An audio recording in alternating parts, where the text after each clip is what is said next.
नमस्कार दोस्तों, आप सभी का स्वागत है कहानी आपकी और मेरी ग्रहों की ज़ुबानी यूट्यूब चैनल के ऊपर। इसमें देखिए, आज जो हम लोग बात करेंगे कैसा रहेगा धनु लग्न के लिए सितंबर का महीना। अब इसमें आप देखिए कि आपके जीवन के अंदर में जो बड़ा बदलाव आने वाला है वो ये है, सितंबर के महीने में गुरु जो आपके लग्नेश हैं पंचम स्थान के अंदर में बैठे हुए हैं और वक्री अवस्था में हैं। वक्री अवस्था में ग्रह जैसे ही आते हैं तो उनका चेष्टा बल बहुत अधिक बढ़ जाता है। और शास्त्रों के हिसाब से अगर बात करी जाए तो जैसे ही गुरु वक्री होते हैं, यानी कि पृथ्वी की तरफ से दिखते हैं तो उल्टे चलते हुए दिखते हैं और वहाँ पे वो शुक्र के जैसा व्यवहार बिहेव लेके आते हैं।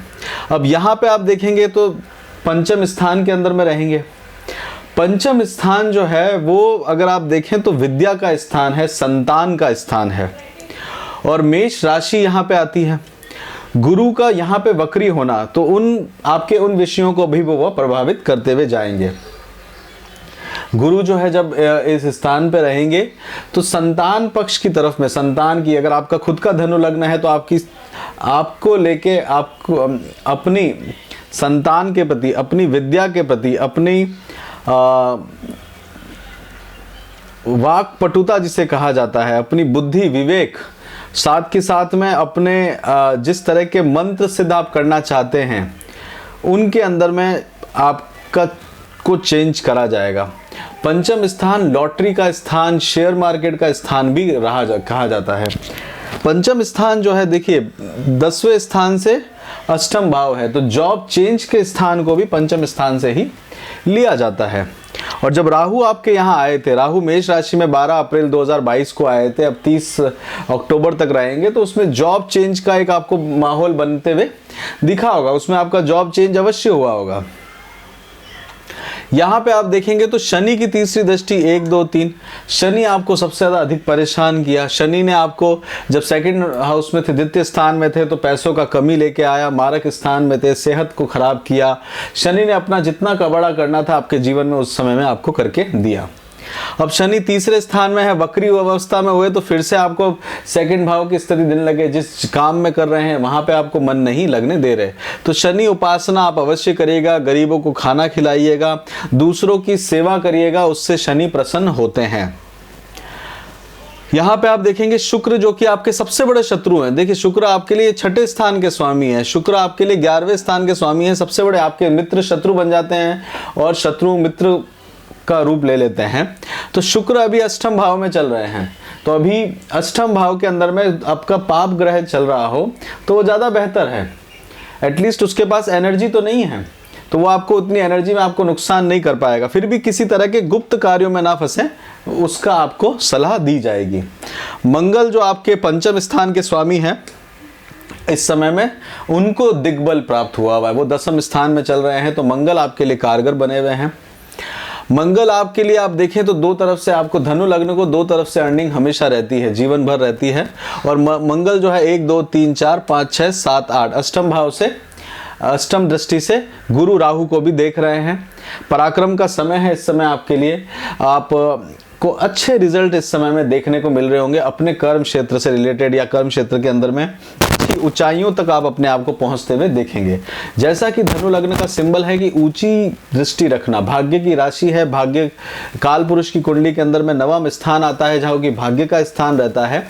और यहीं पे आप देखें तो अपने आप में सूर्य की राशि जो है आपके 9वें स्थान में आती है, तो पिता की तरफ से आपको फायदा देखने को मिलेगा। जब सूर्य जो है आपके सिंह राशि में चलेंगे 18 अगस्त से 17 सितंबर तक, उसके बाद कन्या राशि में चले जाएंगे 18 सितंबर से 17-10 तक, तो कन्या राशि में जाते ही आपको फायदा देखने को मिलेगा। आपका मान सम्मान बढ़ते हुए दिखेगा, आपको जीवन के अंदर में एक नई ऊर्जा देखने को मिलेगी। और बुध जो है वो आपके पंचम स्थान में चल रहे हैं, वो आपके लिए बहुत महत्वपूर्ण है। बुध आपके लिए पंचम स्थान के अंदर में केंद्रित हुए हैं, तो बुध आपके यात्राओं के कारक रहते हैं, जल्दी चलते हैं इसलिए यात्राओं के कारक भी रहेंगे।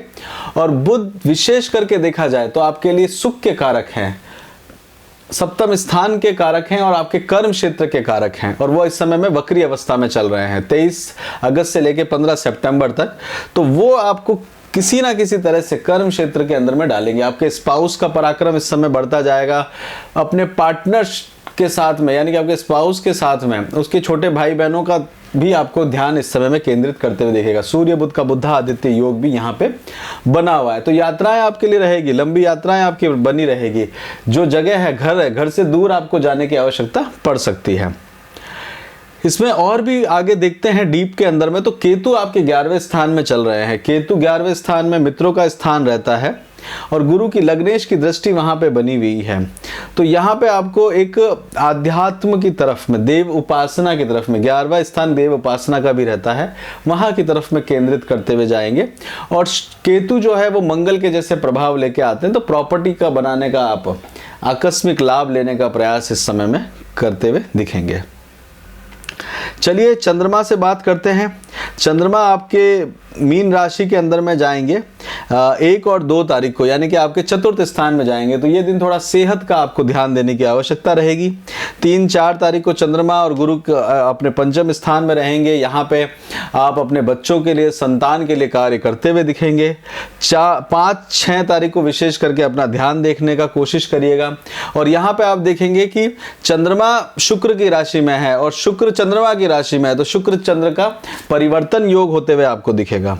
उसके बाद चंद्रमा जो है 8, 9 और 10 तारीख को मिथुन राशि में चले जाएंगे। मिथुन राशि के अंदर में, यानी कि सप्तम भाव में। सप्तम भाव जो है वो आपके लिए अपने आप में पराक्रम का स्थान बनेगा। साथ के साथ में अपनी क्षमताओं को आपको बढ़ाना पड़ेगा और धन का लाभ इस दिन आपको हो सकता है। अपने पराक्रम के द्वारा इंडिपेंडेंट अगर आप काम करते तो वहां पे आपको फायदा देखने को मिलेगा। अगर किसी से आप पैसा लेना चाहते हैं तो उस पैसे के लिए भी आप इस दिन प्लानिंग कर सकते हैं। और ये जो है, जैसे ही चंद्रमा शुक्र के साथ में जाएंगे कर्क राशि में 10 और 11 को, तो एक मौका आपको मिलेगा। आपके किसी को इस दिन कर्ज ना दीजिएगा और कोई धन का लाभ आपको अचानक से आकस्मिक में होता हुआ दिखेगा। कोई यात्राओं में चलने का आपको मौका मिलेगा। गुप्त शत्रु बनने का भी योग इस दिन आपको दिखेंगे। अपने शत्रु भी आपको सामने जो गुप्त बने हुए होंगे वो भी दिख सकते हैं। 12, 13 और 14 तारीख को चंद्रमा सिंह राशि के अंदर में जाएंगे, यानी कि 9वें स्थान के अंदर में जाएंगे। यहाँ पे आपको मौका मिलेगा अपने कर्म क्षेत्र के अंदर में धन लाभ लेने का मौका आप इस समय ले सकते हैं। यात्राएं आपके लिए बन सकती है। आध्यात्म से भरा हुआ आपका दिन रहेगा। साथ के साथ में ये आपके भाग्य को वृद्धि देने वाला योग केंद्रित होगा, बनेगा। उसके बाद चंद्रमा कन्या राशि में 15-16 तारीख को जाएंगे। यहाँ पे विशेष करके अगर आपको देखा जाए तो थोड़ा सा आपको टेंशन क्रिएट होगी आपके कर्म क्षेत्र के अंदर में, तो इस दिन को सावधानी से व्यतीत करिएगा। 17, 18 और 19 तारीख को चंद्रमा आपके लाभ स्थान में रहेंगे। लाभ स्थान में आपको इस दिन चीजें आपके कंट्रोल में आती हुई दिखेंगी। कई सडन चीजें जो हुए हैं उनके बारे में आपको पता चलता जाएगा। मित्रों से लाभ आपको देखने को मिलेगा। वाहन का लाभ आपको अचानक से देखने को इस दिन मिल सकता है। उसके बाद चंद्रमा आपके जाएंगे वृश्चिक राशि के अंदर में, यानी कि 20 और 21 तारीख को। इस दिन सेहत का ध्यान दीजिएगा। अपने आप को, अपनी सेहत का विशेष करके ध्यान दीजिएगा। ये दिन आपके लिए ज़्यादा कुछ अच्छा नहीं रहने वाला है, तो इस तारीख को 20 और 21 तारीख को नोट करके रखिएगा।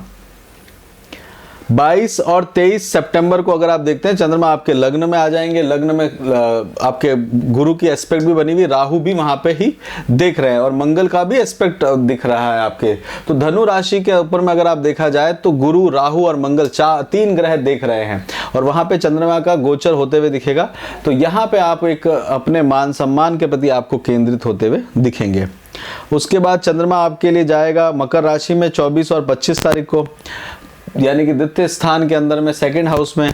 ये स्थान जो रहता है धन भाव का स्थान रहता है, घर का स्थान रहता है। यहाँ पे आपको अपनी आंखों का भी इलाज अगर जरूरत पड़े तो जरूरत पड़ सकती है ठीक कराने की। और ओवरऑल आप देखा जाए तो आपको धन संपत्ति, जो आपकी चल संपत्ति है, उसके लिए आपको फायदा मिलेगा। सेकंड हाउस जो रहता है, कई बार विचार करने पे देखा जाए तो पति के स्थान को भी लिया जाता है, जो आपके घर का हेड होता है। तो घर के हेड को भी आप वहां पे आपको तालमेल बैठाने का कोशिश आपको करने की जरूरत पड़ेगी। आप देखेंगे धनु लग्न के जो हस्बैंड होते हैं उनको धन जो रहता है उसके अंदर में कमी वो हमेशा देखते हुए आप पाएंगे, मतलब खर्चा ज्यादा करते हुए आपको दिखेंगे। कुंभ लग्न कुंभ राशि में 26-27 तारीख को जाएंगे चंद्रमा, यानी कि आपके तीसरे स्थान में रहेंगे और ये स्थान आपके पराक्रम से स्थान बना हुआ रहेगा। इस दिन आप पड़ोस के अंदर में कम्युनिकेट ना करें तो बेहतर रहेगा। ये स्थान जो है आपकी महत्वाकांक्षाओं का स्थान है, पराक्रम का स्थान है। कोई साइन करें डॉक्यूमेंट तो पढ़ के करिएगा। 28-29 तारीख को चंद्रमा आपके चतुर्थ स्थान में रहेंगे और ये चतुर्थ स्थान महत्वपूर्ण स्थान है। यहाँ पे आप खर्च करते हुए दिखेंगे। घर के अंदर में माता से आप बातचीत करते हुए मात्र सुख का विचार यहाँ से किया जाता है। और साथ के साथ में अगर ज़मीन जायदाद या कुछ नया निर्माण कराना चाहते हैं तो वहाँ पे भी आपको उस दिन कराने का मौका मिलेगा। इस दिन आपकी क्षमता को भी डिफाइन करते हैं। इसके बाद चंद्रमा आपके जाएंगे पंचम स्थान के अंदर में, यानी कि मेष राशि में 30 और 1 तारीख को। ये समय आपका आपके परिवार, अपने बच्चों के साथ में, आपके भाग्य के साथ में, साथ के साथ में किसी तरह की नई विद्याओं को सीखने का मौका आपको मिलेगा। नया अपनी नई स्किल्स को डेवलप करने का मौका आपको बनेगा। अब देखते हैं हेल्थ के लिए बात करते हैं। तो हेल्थ के लिए विशेष करके ज़्यादा चिंता की बात आपके लिए नहीं है। एजुकेशन और पढ़ाई के अंदर में देखा जाए तो उसके अंदर में, क्योंकि आपने ऑलरेडी इतना समय बिताया है तो उसके अंदर में आपका हेल्थ को जो है अब इम्प्रूवमेंट होते हुए दिखेगा।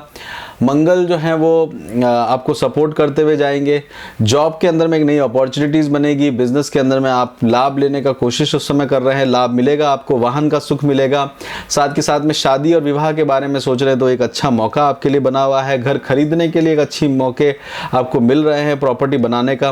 किसी से प्रेम करते हैं तो वहाँ पे भी एक अच्छी अपॉर्चुनिटी आपको दिखेगी। विदेश जाने का सोच रहे हैं तो विदेश जाने से भी आपको लाभ होते हुए मिलेगा।